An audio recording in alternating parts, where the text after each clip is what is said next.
we're so excited today because we have a very special guest here with us in the studio. We have Jordan Kamnitzer. Did I say your name right? Right, Jordan Elliott Kamnitzer. It's a great name for a great gentleman. He is here with us today. We've been talking about this for a while, trying to work it out so that you could be here on the show. And thrilled that we finally have the opportunity to have you here. Jordan, I know you guys are going to love him. He's an amazing gentleman on the spectrum. He is an advocate. He is a bit of a poet. He's a songwriter and a performer and a speaker.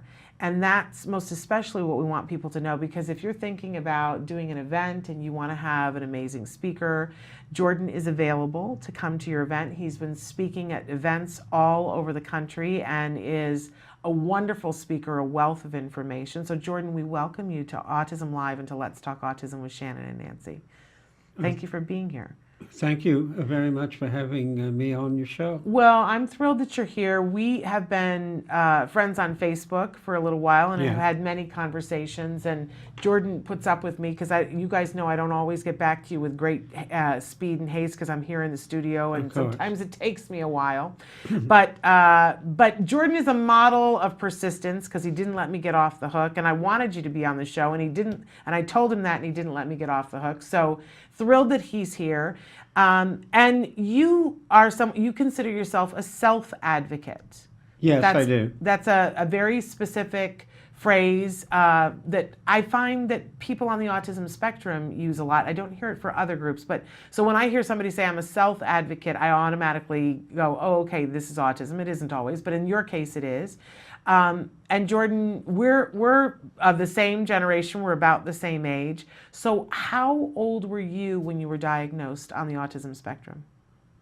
Well, in terms of autism, I would say that I was diagnosed, the few months, because I took time for me, to relate to other people. I mean, I was in my own world, and once being introduced, I did not want to break the routine, which I later found out with many people with Asperger's, that when it breaks a routine, even so suddenly, then all the fussing and the complaining all takes place because they want to save what they themselves are used to. I mean, change is a very big thing that they're scared of.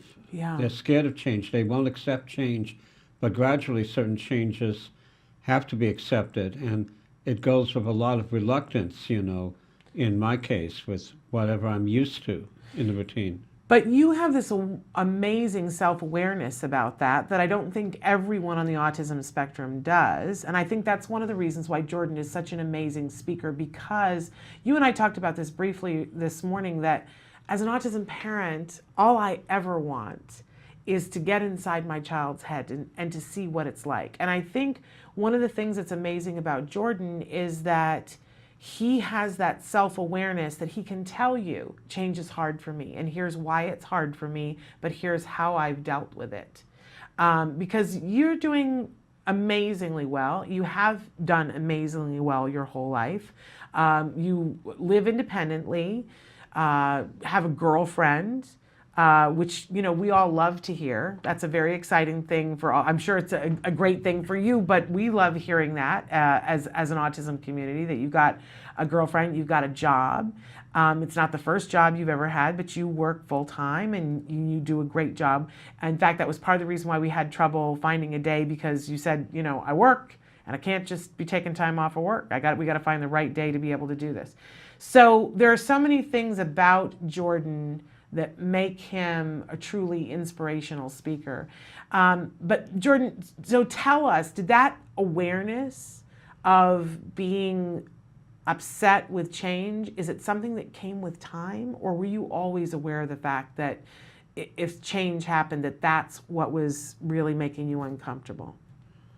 Change is always uncomfortable, but while to some people say that change always may do somebody good, well, there are pros and cons to it, but when it comes to change, I wish it would be done little by little, not too much, not like future shock or of Alvin Toffler's term of too much change in too short a period of time. I think that really is a bad example of what's Yeah. been going on. Well, I always think about, I think for those of us who aren't on the spectrum, we just don't realize sometimes. Like we just get caught up in and we just don't stop and think about it. But the example that I always use is when daylight savings comes. Yeah. And if you think about it, all we're really changing is that we're changing the way the light is by 1 hour. And it changes by like what, a minute and a half every day anyway. But when you change it by 57 more minutes, everybody freaks out. We're all discombobulated and we're like, well, what time is it? I feel different. I'm not sleeping right. Everyone. And that's just changing it by 57 more minutes. Whereas when it's a minute and a half every day, we tend not to notice it. And I think that's a really good example of how much easier something can be if you change it a little bit at a time. So when you're dealing with people, Jordan, that don't get it and are changing things, like for instance at work, is there ever a time when things change too quick at work? Are you able to say to them, hey, can we slow down and change this? Or do you just roll with it? I will have to learn how to roll with it. I mean, there's always a case or period of resistance. I mean, of trying to do it the old way, the way you used to be doing it, but gradually over time, then I do see then reason why those things have to change itself, even in any routine. For example, like I used to write and actually speak to somebody on the phone for a World Book Encyclopedia online when I made calls suggesting changes or when there were errors. I've done that before in terms of letters. But I did that quite a bit.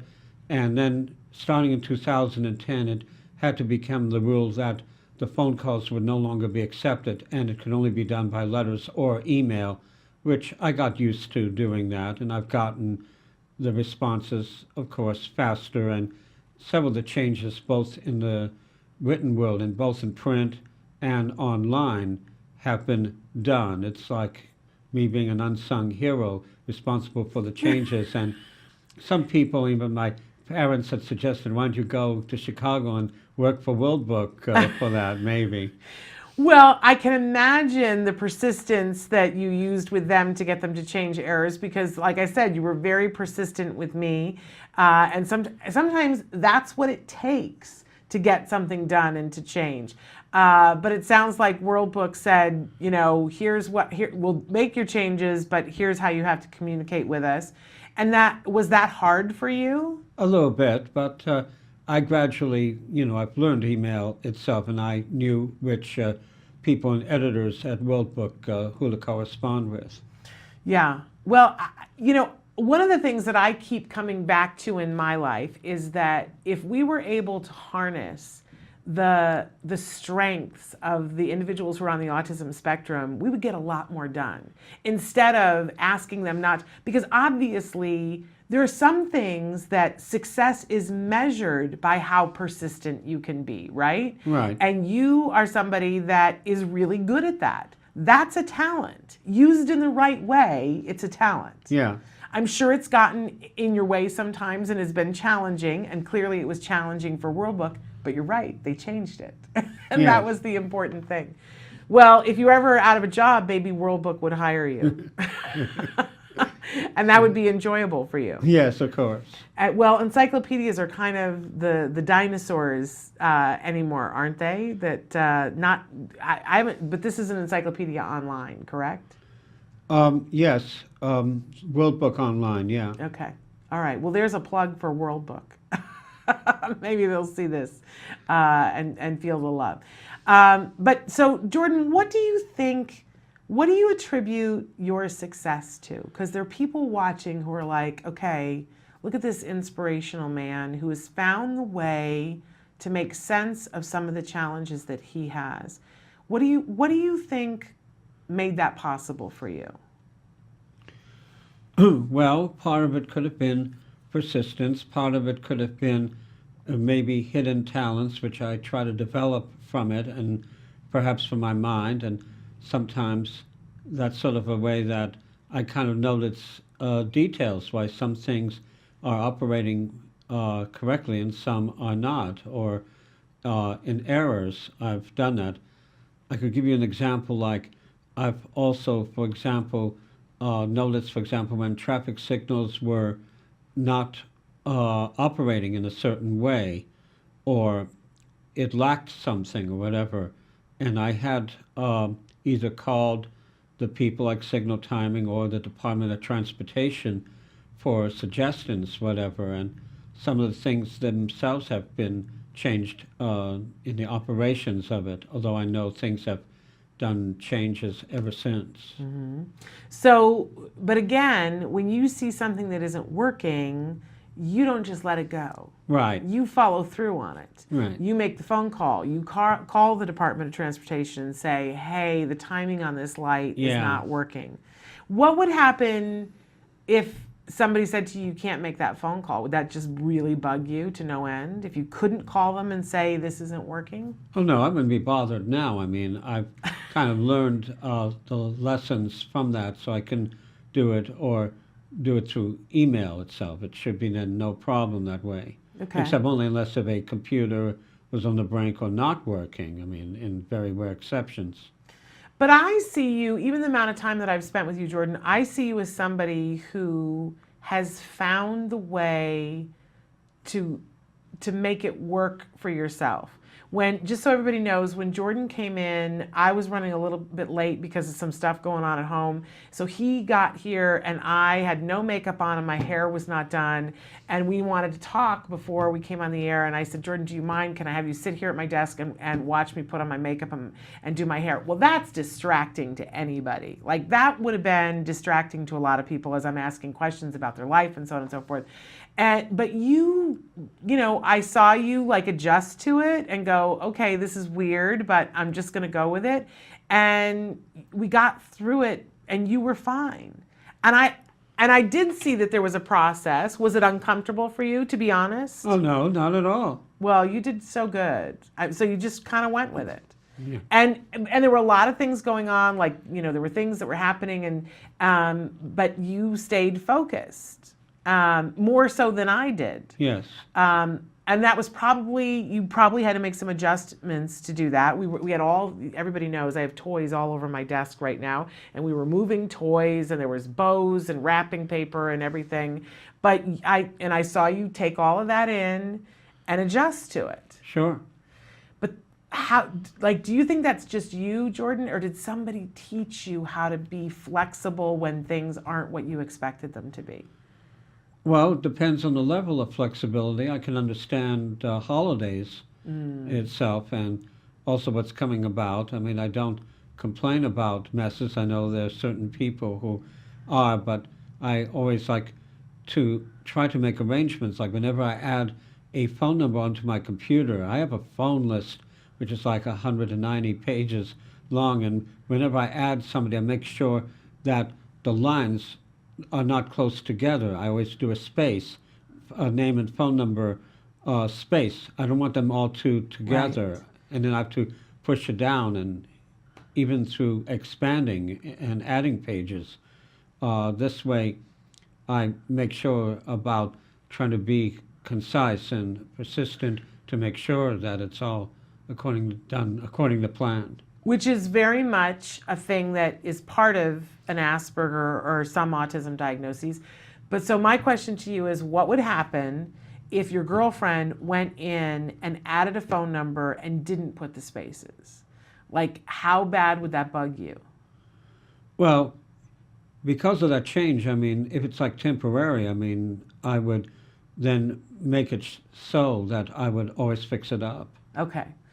Okay, because you know there's a movie called Diner. I don't know if you've ever seen it, and there's a big joke in it that one of the guys loves record albums, like the old vinyl record albums, because those were the thing then, and he keeps them in a certain alphabetical order by category. Yeah. And his wife has moved one of them from one place to another. And it's making him nuts. Like he can't handle it. He's like, it's got to be here. And I think we all have something like that, all of us.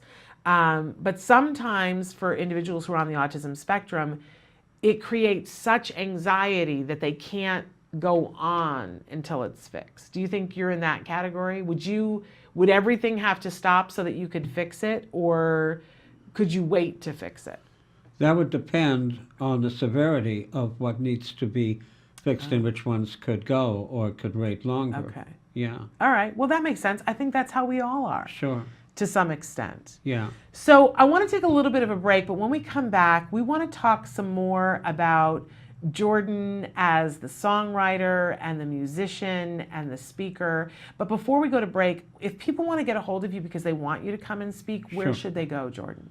Well, there are several ways. One of them is through email. My email address is jkamnitzer@gmail.com, spelled J-K-A,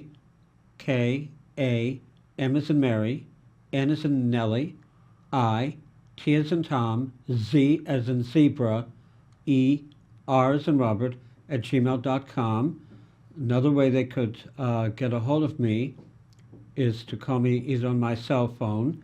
It's 310. Well, wait, I don't think we want to give your cell phone number out. I think just for protection sake, let's have them do the email. I don't want you to be like inundated with phone calls. Oh, it's okay. Or my Are you regular sure? number. I mean, it's up to you. It's okay. All right.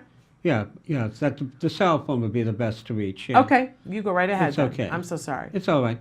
310-405-2531.